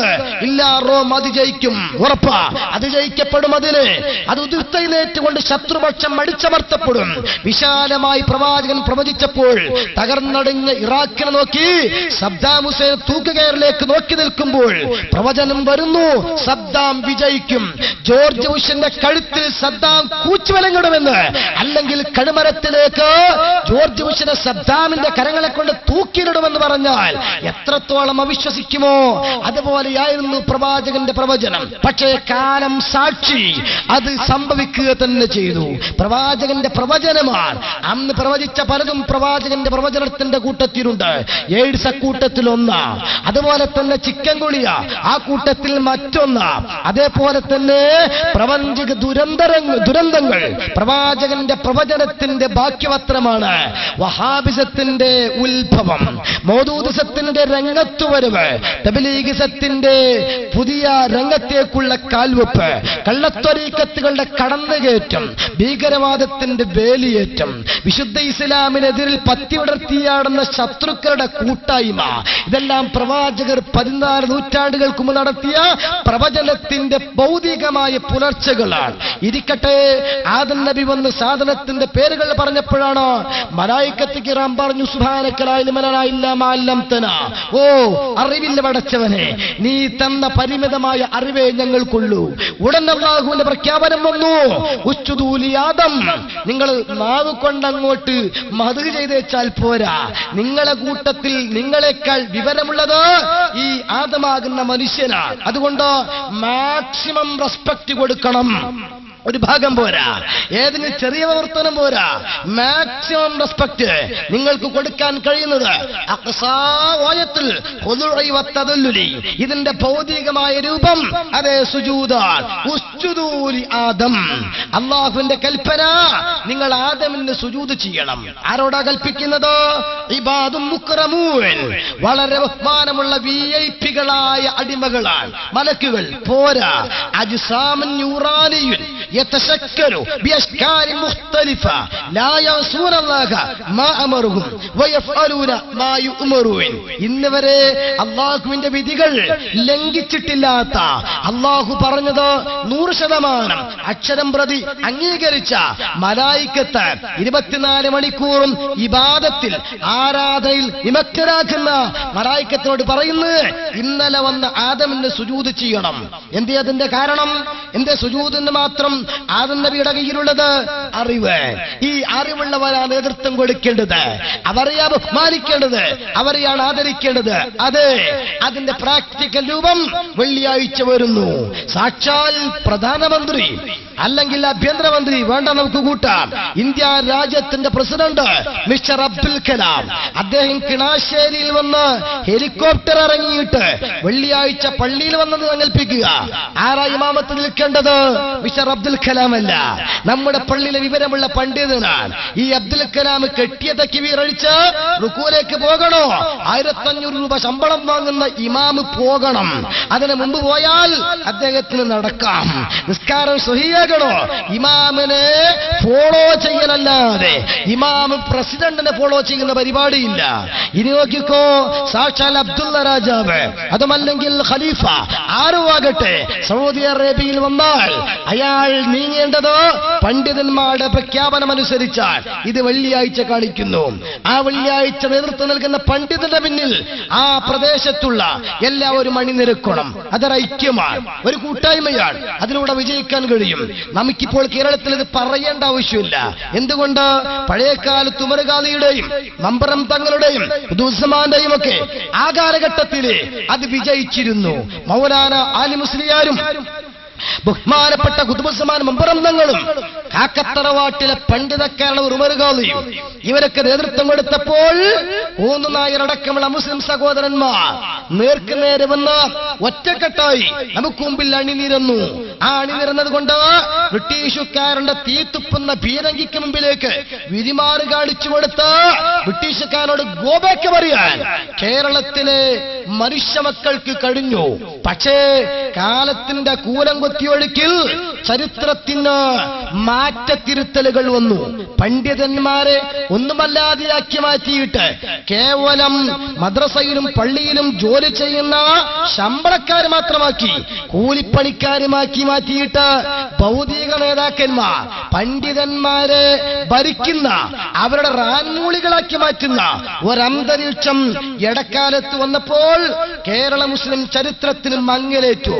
വിശുദ്ധ ഇസ്ലാമിന്റെ പ്രവർത്തനത്തിന് അഭിമാനകരമായ നേട്ടങ്ങൾക്ക് പകരം അപമാനകരമായ തകർച്ചകളുണ്ടായി.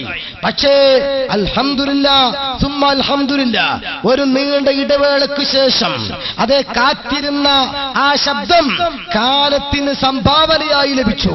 ഏതായിരുന്നു? ബഹുമാനപ്പെട്ട ഖമറുൽ ഉലമാ കാന്തപുരം ഉസ്താദ് തവറല്ലാഹു അൻഹു വൽ ആഫിയ കാലത്തിന്റെ കാവലാളായി കടന്നു വന്നു. ചരിത്രങ്ങൾ വായിച്ചു, പഠിച്ചു, പറഞ്ഞു, പഠിപ്പിച്ചു, സൃഷ്ടിച്ചു. ചരിത്രം പറയാനും കേൾക്കാനും ഭംഗിയാ. പക്ഷേ ചരിത്രം കേൾക്കുന്നത് പറയുന്നത് നവചരിത്രം സൃഷ്ടിക്കാൻ വേണ്ടിയാ. പലരും അതിന് തുനിയാറില്ല.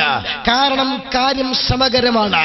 പക്ഷെ ആ രംഗത്തേക്ക് ഉറച്ച കാലപ്പോടെ കാന്തപുരം കടന്നു വന്നപ്പോൾ കടവഴികൾ ഓരോന്നായി അരിഞ്ഞു വീഴ്ത്തി മുറിച്ചു മാറ്റിയിട്ട് കാലത്തിന്റെ കാവലാളായി പ്രശോഭിച്ചുകൊണ്ട് ബഹുമാനപ്പെട്ട കാന്തപുരം ഉസ്താദ് ആത്മീയ നേതാക്കന്മാരുടെ പരിപൂർണ ആശീർവാദത്തോടുകൂടി വിജയത്തിന്റെ വെണ്ണിപ്പതാക പറപ്പിച്ചു. കൊച്ചു കേരളത്തിന്റെ ഒരു മൂലക്കലിരുന്ന് ആത്മീയ വിപ്ലവത്തിന് ആ തുടക്കം കുറിച്ച ആ മഹാമനീഷ അഹ്ലുസുന്നയുടെ പഴയകാല പണ്ഡിതരുടെ പാന്താവിലൂടെ ശരിക്കും അങ്ങോട്ട് ഗമിച്ചപ്പോൾ ഡൽഹിയുടെ മൂലയിൽ നിന്ന് ചോദ്യം വരാൻ തുടങ്ങി. ഇലക്ഷൻ എടുക്കുന്ന സമയത്ത് ഏതാണ് കേരളത്തിലൊരു കാന്തപുരം അബൂബക്കർ മുസ്ലിയാർ, അദ്ദേഹത്തോട് ഡിസ്കസ് ചെയ്തിട്ട് വേണം കാര്യങ്ങൾ തീരുമാനിക്കാൻ എന്നൊരവസ്ഥയിലേക്ക് അൽഹംദുലില്ലാഹ് കേരളത്തിലെ സുന്നി നേതൃനിരയെ കൊണ്ടെത്തിക്കാൻ കാന്തപുരം ഉസ്താദിന് കഴിഞ്ഞിട്ടുണ്ട്. എങ്കിൽ പോരാ, അറേബ്യൻ രാജ്യങ്ങളില് ഷേഖ് സായിദിന്റെ മക്ബറയിൽ കൂട്ടുപ്രാർത്ഥന നടക്കുമ്പോൾ ആ പ്രാർത്ഥനയ്ക്ക് നേതൃത്വം നൽകുന്ന കൂട്ടത്തില് ഷേഖ് ജിഫ്രിയെ പോലെയുള്ള സ്വബാഹിനെ പോലെയുള്ള വിശ്വവിഖ്യാതരായ പണ്ഡിതന്മാർ ഒന്നായി അറേബ്യൻ രാഷ്ട്രത്തിൽ അണിനിരക്കുമ്പോൾ ആരാണ് പ്രാർത്ഥിക്കേണ്ടത് എന്ന ചോദ്യം വ്യംഗ്യമായി മനസ്സിൽ നിന്ന് ഉരുത്തിരിഞ്ഞു വരുമ്പോൾ ഓട്ടോമാറ്റിക്കായി പ്രാർത്ഥിക്കാൻ സമയത്ത് ശബ്ദമുണ്ടാക്കേണ്ട മൈക്ക് കാന്തപുരം എന്ന പണ്ഡിതന്റെ വായിന്റെ മുമ്പിലേക്ക് വരുന്ന ചുറ്റുപാടുകൾ സംജാതമായെങ്കിൽ ബഹുമാനപ്പെട്ട പ്രവാചകരെ ഇകഴ്ത്തി കാർട്ടൂൺ വരച്ച സ്പാനിഷ് പത്രം നമുക്കറിയാം. ആ പത്രത്തിനെതിരെ ലോകാടിസ്ഥാനത്തില് മുസ്ലിങ്ങൾ ശബ്ദിച്ചപ്പോൾ ഉത്തരവാദപ്പെട്ട 41 പണ്ഡിതന്മാർ അറേബ്യൻ രാഷ്ട്രത്തിൽ വെച്ച് അതിനെതിരെ പ്രമേയം പാസാക്കി ഒപ്പുവെച്ചിട്ട് അറേബ്യൻ പത്രത്തിന് റിപ്പോർട്ടിന് വേണ്ടി കൊടുത്തപ്പോൾ, പ്രസിദ്ധീകരിക്കാൻ കൊടുത്തപ്പോൾ അതിൽ ഒന്നാമതായി തെരഞ്ഞെടുത്തത് ഷെയ്ഖ് അബൂബക്കർ അഹ്മദ് അൽ കാന്തപുരം. ഈ ബഹുമാനപ്പെട്ട എപി ഉസ്താദിന്റെ പേരായിരുന്നുവെങ്കിൽ ഞാൻ പറയുന്നത് പണ്ഡിതന്മാരാണ് കാലങ്ങൾക്ക് മുൻപന്തി നിൽക്കേണ്ടത്. അല്ലാഹു ഇസ്സത്തുള്ള, ആഫിയത്തുള്ള, ഹിമ്മത്തുള്ള, ഇൽഫത്തുള്ള ദീർഘായുസ് ഖമറുൽ ഉലമാ കാന്തപുരം ഉസ്താദിനും താജുൽ മൗലാൽ തങ്ങൾക്കും നൂറുൽ ഉലമാ എംഎ ഉസ്താദിനും സയ്യിദുനാ ഖലീൽ തങ്ങൾക്കും നമുക്ക് നേതൃത്വം നൽകുന്ന മറ്റ് സാദാത്യങ്ങൾക്കും പണ്ഡിതർക്കും അല്ലാഹു നൽകുമാറാകട്ടെ. ഞാൻ പറഞ്ഞുകൊണ്ടുവന്നത് ഈ ഒരു കാര്യം പ്രാവർത്തികമാക്കി വെള്ളിയാഴ്ചയിലെ പ്രാർത്ഥനയ്ക്ക് നേതൃത്വം നൽകുമ്പോൾ കൂട്ടമായി നാം പങ്കാളികളാകുന്നു. പോരാ, വർഷത്തിൽ ഒരിക്കലെങ്കിലും ലോകത്തുള്ള മുഴുവൻ മുസ്ലിങ്ങളും കഴിയില്ല, അവരെ പ്രതിനിധികളെങ്കിലും ഒരേ നേതാവിന്റെ പിന്നിൽ ഒരുമിച്ച് കൂടണം. എവിടെ? മക്ക എന്ന കേന്ദ്രത്തില്. അതാണ് ഹജ്ജിൽ ഇപ്പോൾ നടന്നുകൊണ്ടിരിക്കുന്നത്. ഇത് ഇസ്ലാം പഠിപ്പിക്കുന്ന ഐക്യത്തിന്റെ, ഇസ്ലാം പഠിപ്പിക്കുന്ന ആത്മീയതയുടെ, ഇസ്ലാം പഠിപ്പിക്കുന്ന കൂട്ടായ്മയുടെ ഒരു ഉദാഹരണമാണ്. ഈ കൂട്ടായ സ്വഭാവം എല്ലാ രംഗത്തും വേണമെന്ന് വിശുദ്ധ ഇസ്ലാം പഠിപ്പിക്കുകയാണ്. ബഹുമാനപ്പെട്ട പ്രവാചകൻ സ്വല്ലല്ലാഹു അലൈഹി വസല്ലം തങ്ങൾ തന്റെ 23 കൊല്ലക്കാലത്തിലൂടെ പഠിപ്പിച്ചതും ഈ തത്വമാണ്. പക്ഷേ വേദനാജനകമെന്ന് പറയട്ടെ, ഈ ഒരവസ്ഥ മുന്നോട്ട് പോയാൽ ഒരു പണ്ഡിതനെ കേവലം ഒരു ജോലിക്കാരനായി കാണുന്നതിൽ നിന്ന് മാറി ആത്മീയ പ്രതിപുരുഷനായിട്ട് മാറ്റപ്പെടുക. ഒരു പ്രദേശത്ത് ഒരാത്മീയ നേതാവിനോട് ചോദിക്കാതെ ആരുമൊന്നും ചെയ്യാതിരിക്കുക. ആത്മീയ നേതാവ് എല്ലാ ചടങ്ങുകൾക്കും കാർമ്മികത്വം വഹിക്കുക. ആ നേതാവിനെ അനുസരിച്ച് മറ്റുള്ളവരൊക്കെ നിൽക്കുക. ഇതെന്തൊരു ഐക്യമാണ്, എന്തൊരു ആത്മീയതയാണ്, എന്തൊരു ഭക്തിയാണ്. ഇത് തകർക്കണം, ഇത് നശിപ്പിക്കണം, മുച്ചൂടും നശിപ്പിക്കണം. ഇല്ലെങ്കിൽ ഇസ്ലാമിനെ തകർക്കാൻ കഴിയില്ല. ചിന്തിക്കുന്നത് ആരാണ്? ജൂതന്മാർ, സിയോണിസ്റ്റുകൾ. ആലോചിച്ചു, ഈ ഐക്യവും ഈ ആത്മീയതയും ഈ ഭക്തിയും ഈ കൂട്ടായ്മയും ഈ നേതൃപാടവവും അച്ചടക്കമുള്ള അനുയായി വൃന്ദവും ഇത് നശിപ്പിച്ചേ അടങ്ങൂ. അങ്ങനെ രംഗത്ത് വന്നപ്പോൾ ബഹുമാനപ്പെട്ട പ്രവാചകർ പഠിപ്പിച്ച ഓരോ ചതികളും ആ വിഭാഗത്തിൽപ്പെട്ട മുസ്ലിങ്ങളിൽപ്പെട്ടവരെന്ന് പറയപ്പെടുന്ന ആളുകളിലൂടെ തന്നെ നശിക്കാൻ തുടങ്ങി. എത്രത്തോളം നിങ്ങൾക്കറിയോ? ബാക്കി കാര്യങ്ങളൊക്കെ നിൽക്കട്ടെ, പടച്ച തമ്പുരാനോട് നടത്തുന്ന പ്രാർത്ഥനയിലടക്കം ആ മാറ്റങ്ങൾ വന്നു. ബാക്കി ഒരുപാട് വിഷയങ്ങളുണ്ട്.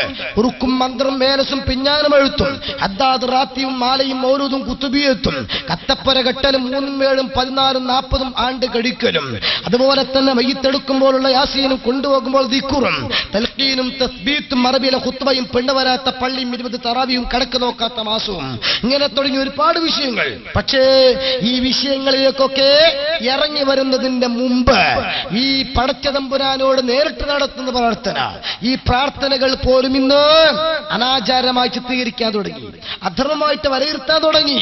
ഒരു വിഭാഗം മുസ്ലിങ്ങള് പേരതിന് വഹാബിസം എന്ന് പറയാം, മധുദിസം എന്ന് പറയാം, ഖാദിയാനിസം എന്നോ ചേകനൂരിസം എന്ന് പറയാം. പേരെന്തായിരുന്നാലും സംഭവം ഒന്നാണ്. പേര് പല പേരിലും അറിയപ്പെട്ടാലും നമ്മെ സംബന്ധിച്ചിടത്തോളം കാര്യം ഒന്നാണ്. എന്തുകൊണ്ട്? ഏത് പേര് വിളിക്കുന്നിടത്ത് എന്നല്ല കാര്യം നടക്കുന്നത്. അതേ സമയത്ത് അവരുടെ ആശയം എന്താണ് എന്നിടത്താണ്. നോക്ക് നിങ്ങള്, ബഹുമാനപ്പെട്ട റസൂലുള്ളാഹി തങ്ങള് സ്വഹാബത്തിനെ വിളിച്ച് മൊത്തത്തിൽ ഉണർത്തിയ ഒരു ഉണർത്തലുണ്ട്. ഏതാണത്? ലാ യജ്തമിഉ മലഉൻ ഫയദഉ ബഅദുഹും ഫയുഅമ്മിനു ബഅദുഹും ഇല്ലാ അജാബഹും അല്ലാഹ്. നിങ്ങളുടെ കൂട്ടത്തിൽ നിന്ന്, മുസ്ലിം കമ്മ്യൂണിറ്റിയിൽ നിന്ന് ആളുകളെല്ലാവരും ഒരുമിച്ച് കൂടിയിട്ട് ഒരു നേതാവിനെ തെരഞ്ഞെടുക്കുക. അതെ, ആ ഒരു നേതാവ് പ്രാർത്ഥിക്കുക, ബാക്കിയുള്ളവരോ ആമീൻ പറയുക. അങ്ങനെ അച്ചടക്കത്തോടുകൂടെ ചെയ്താൽ ഇല്ല അജാബഹുമല്ല, അള്ളാഹു ഉത്തരം കൊടുക്കാതിരിക്കില്ല. അള്ളാഹു ഉത്തരം കൊടുക്കുക തന്നെ ചെയ്യും. ആരാ പറയുന്നത്? അള്ളാഹുവിന്റെ പ്രവാചകരാ. ഇത് ഇന്ന സ്ഥലത്തെന്നില്ല, ഇന്ന സ്ഥലത്ത് എന്നില്ല. മഹാനായ ഇബ്നു മന്ന തൊട്ടും മറ്റു മുദ്രിക്കുന്ന ഹദീസുകൾ കാണാം. ഏതൊക്കെ സദസ്സുകളുണ്ടോ ആ സദസ്സുകളിലൊക്കെ ബഹുമാനപ്പെട്ട റസൂലുള്ളാഹി തങ്ങള് എവിടെ ഇരുന്നാലും പ്രാർത്ഥിക്കാതെ എഴുന്നേറ്റ് പോകാറില്ല. നോക്കിക്കോ നിങ്ങള്, നേരത്തെ ഞാൻ പറഞ്ഞത് ഹക്കീം ഉദ്ധരിക്കുന്ന ഹദീസാണെങ്കിൽ ഇപ്പോൾ നോക്ക് നിങ്ങള് ഇബ്നു മന്ന തൊട്ട് ഉദ്ധരിക്കുന്ന ഹദീസാണ്. മഹാനവറുകള് വ്യക്തമായി പഠിപ്പിക്കുന്നത് കല്ലമാക്കാന റസൂലുള്ളാഹി സ്വല്ലല്ലാഹു അലൈഹി വസല്ലം തുർമുദി കൊണ്ടുവന്ന ഹദീസിൽ കാണാം. റസൂലുള്ളാഹി തങ്ങള് വളരെ കുറച്ച് മാത്രമേ നിൽക്കാറുള്ളൂ. യഖുമു മിൻ മജ്ലിസിൻ ഹത്താ യദ്ഉ ബിഹാഉലാഇൽ കലിമാതി ലിഅസ്ഹാബിഹി അല്ലാഹുമ്മ ഖസിം ലനാ മിൻ ഖശ്യതിക മാ തഹൂലു ബൈനനാ വബൈന മആസിക്. നോക്ക് നിങ്ങള്, അല്ലാഹുവിന്റെ പ്രവാചകര് കൂട്ടുപ്രാർത്ഥന നടത്തുകയാണ്. ഏത് സദസ്സാവട്ടെ ആ സദസ്സിൽ മുഅ്മിനുകൾ ഒരുമിച്ച് കൂടിയാൽ അവിടെ നിന്ന് പ്രാർത്ഥിക്കാതെ പ്രവാചകർ എഴുന്നേറ്റ് പോകാറില്ല. ആ പ്രവാചകർ അനുയായികളെ വിളിച്ച് ഓർമ്മിപ്പിച്ചിട്ടുമുണ്ട്, ഇദാ ദഅഉതു ഫഅമിനു, ഞാൻ വല്ലപ്പോഴും ഒക്കെ പ്രാർത്ഥിച്ചാൽ നിങ്ങൾ ആമീൻ പറയണേ. പ്രവാചകനാ പറയുന്നത് ആമീൻ പറയാൻ, സ്വഹാബത്ത് പറയാതിരിക്കില്ലല്ലോ. ബഹുമാനപ്പെട്ട റസൂലുള്ളാഹി തങ്ങള് പ്രാർത്ഥിക്കുകയാണ്. ഞാനിത് പറയുന്നത് എന്തിനു വേണ്ടിയാണ്? ഇന്ന സദസ്സി എന്നില്ല, എവിടെ ഒരുമിച്ച് കൂടിയാലും 4 മുഅ്മിനീങ്ങളാണോ വാദിന്റെ സദസ്സിൽ, തുടക്കത്തിൽ, ഒടുക്കത്തിൽ, വിവാഹ പന്തലിൽ, മരണ ചടങ്ങിൽ, ഒരു കടയുടെ ഉദ്ഘാടനത്തിൽ, ഒരു വീടിന്റെ കുറ്റിയടിക്കൽ കർമ്മത്തിൽ, വാഹനം നിരത്തിൽ ഇറക്കുന്നതിൽ, അതുപോലെ തുടങ്ങിയിട്ടുള്ള മുസ്ലിങ്ങൾ ഒരുമിച്ച് കൂടുന്ന എല്ലാ പരിപാടികളിലും കുറെ ആളുകൾ ഒരുമിച്ച് കൂടിയിട്ട് കട്ടൻ ചായയും കുടിച്ച് പോവുകയല്ല, ഇറച്ചിയും പൊറാട്ടയിൽ നിന്ന് പല്ലിൽ കുത്തിയിട്ട് അഭിപ്രായം പറഞ്ഞു പോവുകയല്ല. പകരം ചെയ്യുന്നത് ആത്മീയ നേതാവിന്റെ പ്രാർത്ഥന, അതിന് അനുയായികളുടെ ആമീൻ. ഇത് കാന്തപുരം ഉസ്താദിന്റെ സംസ്കാരമല്ല, അല്ലെങ്കിൽ കാന്തപുരം ഉസ്താദ് പഠിപ്പിച്ചതല്ല, ഉള്ളാത്തങ്ങൾ പഠിപ്പിച്ചതല്ല, വലിയ തങ്ങൾ പഠിപ്പിച്ചതാ റസൂലുള്ളാഹി തങ്ങള്. ആ തങ്ങളെ പിൻപറ്റുന്നത് കൊണ്ട് ഉള്ളാത്തങ്ങൾ അനുഗമിക്കുന്നു. കാന്തപുരം ഉസ്താദിന് പ്രോത്സാഹനം കൊടുക്കുന്നു. പഴയ തലമുറ നമുക്കതിന് മാതൃകയാകുന്നു. ഞാൻ പറയട്ടെ, എന്തൊരു നല്ല അച്ചടക്കമാണ്. ഈ കാര്യം ചെയ്യുമ്പോൾ എല്ലാവർക്കും സമാധാനമാണ്. ഉദാഹരണത്തിന് നോക്കിക്കോ, നിങ്ങൾ ഒരു വീട്ടിലേക്ക് ഭക്ഷണം കഴിക്കാൻ ക്ഷണിക്കപ്പെട്ടു. ആ വീട്ടിൽ ഭക്ഷണം കഴിച്ചു, എല്ലാം കഴിഞ്ഞ് ഇങ്ങോട്ട് വരുമ്പോൾ സുബ്ഹാനല്ലാഹ് എന്നാ പിന്നെ വരട്ടെ എന്ന് പറഞ്ഞ് അവിടെ നിന്ന് ഇറങ്ങുന്ന സമയത്ത് ഒരാൾക്ക് തോന്നൽ ഏതായാലും സുഭിക്ഷമായ ഭക്ഷണം കിട്ടി, അൽഹംദുലില്ലാഹ്. കൊണ്ടുവന്നത് ആരാണ്? ഹാജിക്കയ. അരിയും ചിക്കനും ബിരിയാണി മസാലയും ഒക്കെ കൊണ്ടുവന്ന് കൊടുത്തത് അബ്ദുള്ള ഹാജിയ. അതുകൊണ്ട് അദ്ദേഹത്തിന് ഒന്ന് പ്രാർത്ഥിക്കാം. നമുക്ക് അള്ളാഹുവിനോടാ പ്രാർത്ഥന. എന്തിന്? ഈ ബിരിയാണി വയറു നിറയെത്തുന്ന അബ്ദുള്ള ഹാജിയുടെ വീട്ടിൽ ബറക്കത്തുണ്ടാകാൻ. കുഴപ്പമുണ്ടോ? നല്ലതല്ലേ? എവിടെയാ കുഴപ്പമുള്ളത്? ആരാ വിമർശിക്കുന്നത്? നോക്കണം നിങ്ങൾ. അദ്ദേഹത്തിന് വേണ്ടി പ്രാർത്ഥിക്കുന്നു. ഒരു കാര്യം ചെയ്താലോ, പ്രാർത്ഥനയ്ക്ക് ഉത്തരം കിട്ടണമെങ്കിൽ അല്ലാഹു പൊരുത്തപ്പെട്ട ഒരു കാര്യം അതിന് മുന്നോടിയായി ചെയ്യുന്നത് നല്ലതല്ലേ? ആർക്കും തർക്കമില്ല. എന്നാ ബുഖാരി ഉദ്ധരിക്കുന്ന ഹദീസില 3 ആളുകൾ യാത്ര പോവുകയും വിഷമത്തിൽപ്പെടുകയും കൊടുങ്കാറ്റും മഴയും വരികയും ഗുഹക്കുള്ളിൽ അഭയം പ്രാപിക്കുകയും ചെയ്യുന്നു. ആ ഗുഹയുടെ മുകൾ ഭാഗത്ത് നിന്ന് ഉരുണ്ടുരുണ്ടു വന്ന കല്ല് ഗുഹയെ അടച്ചു കളയുന്നു. 3 പേരും മരണത്തെ മുഖാമുഖം കാണുന്നു. ആ കൂട്ടത്തിൽ നിന്ന് ഒരുവൻ താൻ ജീവിതത്തിൽ ചെയ്ത ഒരു സൽക്കർമ്മത്തെ മുൻനിർത്തി പടച്ച തമ്പുരാനോട് പ്രാർത്ഥിക്കുന്നു. ആ കല്ല് അല്പം മാറുന്നു. അത് കണ്ട അനുഭവസ്ഥൻ രണ്ടാമത് അയാൾ ചെയ്ത അനുഭവം വെച്ച് പ്രാർത്ഥിക്കുന്നു. കല്ലൊന്നുകൂടെ വെളിപ്പെടുന്നു. 3ാമത്തവന് താല്പര്യം ജനിക്കുന്നു. അയാൾ ഒന്നുകൂടെ പ്രാർത്ഥിക്കുന്നു. അതെ, ദിക്ർ ഹൽക്കയിലേക്കും സ്വലാത്ത് മജ്ലിസിലേക്കുമൊക്കെ 10,000 പങ്കെടുക്കുന്ന പ്രാർത്ഥനാ സദസ്സെന്നൊക്കെ കേൾക്കുമ്പോൾ ഒന്ന് പോയി നോക്കുന്നു. ആ പ്രാർത്ഥനയിൽ ഭക്തിസാന്ദ്രമായ അന്തരീക്ഷത്തിൽ നമ്മളും ലയിക്കുന്നു.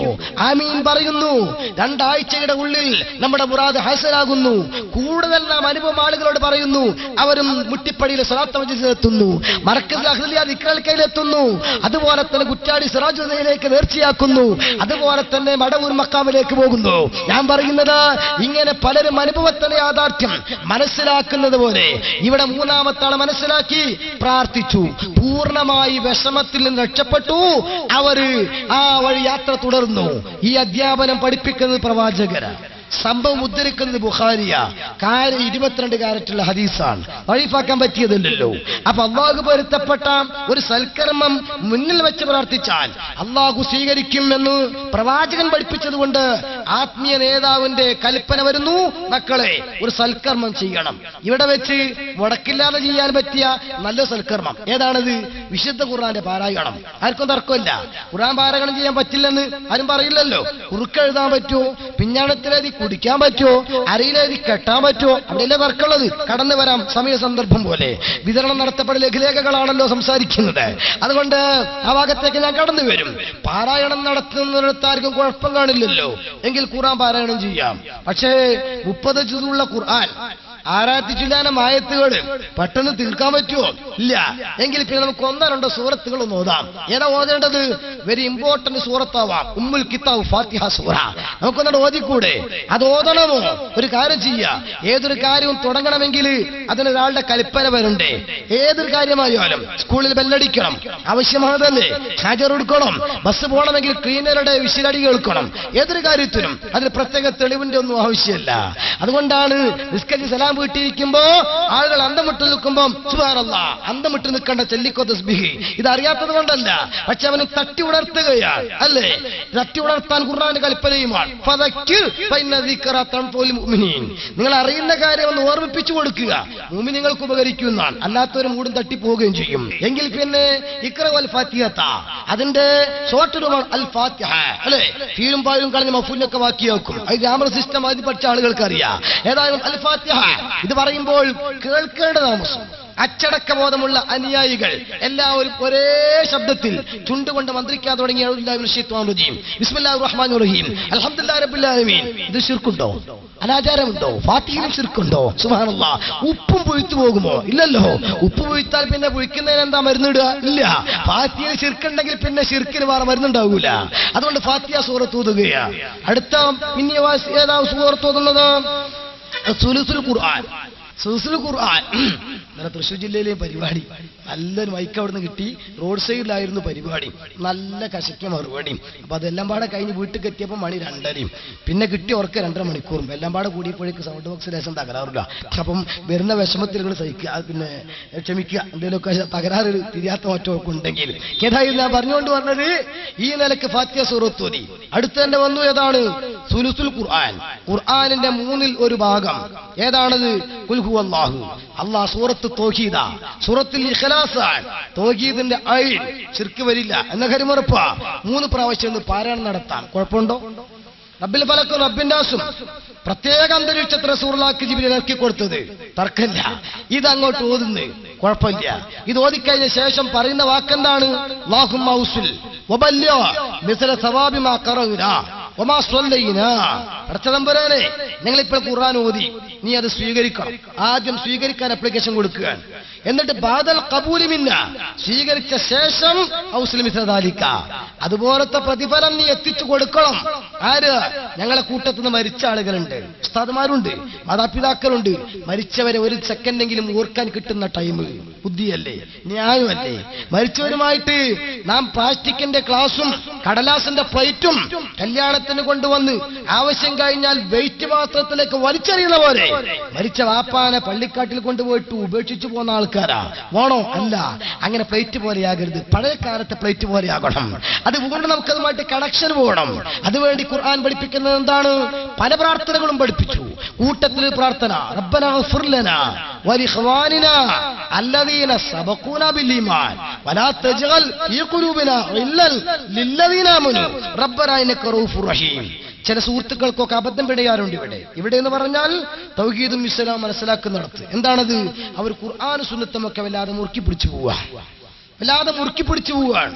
അതടക്ക് തുറന്നു നോക്കാൻ മറന്നു പോകുന്നുണ്ട്. അതടക്കൊക്കെ ഒന്ന് തുറന്നു നോക്കണം, അപ്പോഴല്ലേ കാര്യങ്ങൾ നേടുക. വല്ലാത്ത അസുഖം വന്നു, ഡോക്ടറെ കണ്ടു, സ്പെഷ്യലിസ്റ്റിനെ, മരുന്ന് കിട്ടി, കാശ് കൊടുത്തു വാങ്ങി, എന്നിട്ടോ ആ മരുന്ന് ഇങ്ങനെ മുറുക്കി പിടിച്ചു. രോഗം മാറുള്ള സുഹൃത്തെ, അതൊന്ന് അയച്ചു നോക്കിയിട്ട് വേണ്ടതുപോലെ കുടിക്കണ്ടേ? കുടിക്കേണ്ട സമയത്ത് കുടിക്കണം, അപ്പോഴല്ലേ രോഗം മാറുക. ആ കുടിക്കുന്നിടത്ത് ശ്രദ്ധിക്കേണ്ടതുണ്ട്. ഏതാണത്?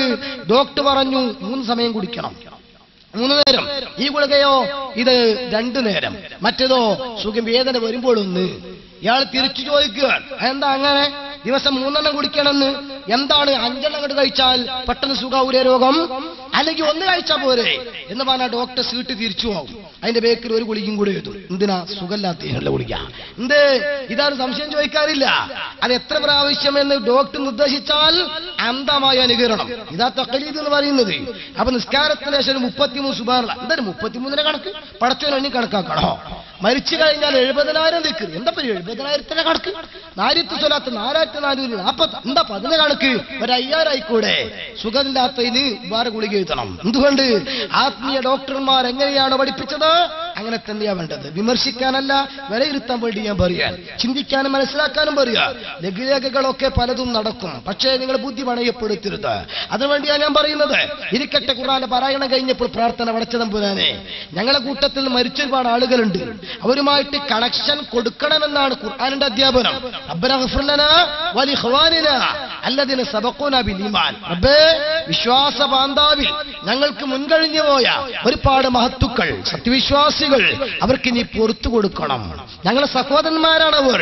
പോരാ, വലാ തജ്അൽ ഫീ ഖുലൂബിനാ ഗില്ലൻ ലില്ലദീന ആമനൂ. നോക്കൂ നിങ്ങൾ, ഒരു അകൽച്ചയും ഒരു വെറുപ്പും ഒരു അസ്വാരസ്യങ്ങളും അസ്വസ്ഥതകളും അവർ ഞങ്ങൾ തമ്മിൽ ഉണ്ടാകരുത്. ആര്?